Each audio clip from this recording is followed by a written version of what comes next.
ऐसा है ना दोस्तों कि मैं बहुत दिनों से कुछ ऑर्डर करी हुई थी और आज ही मुझे वो पार्सल रिसीव हुआ, तो सोचा चलो आप लोगों के साथ मिल करके अनबॉक्स करते हैं। तो देखिए इसमें है क्या।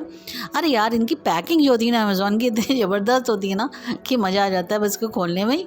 खैर एनीवेज़, मैंने इसे खोल लिया और अब आप लोग देख के समझ ही गए होंगे कि इसमें क्या है। एक्चुअली ये मैंने मंगवाया है एक्रिलिक पेन सेट का, एक्रिलिक कलर का पेन सेट है, जो कि डील में मुझे बहुत ही अमेजिंग मिला है। 24 कलर्स हैं, बहुत अमेजिंग कलर्स लग रहे हैं इसमें।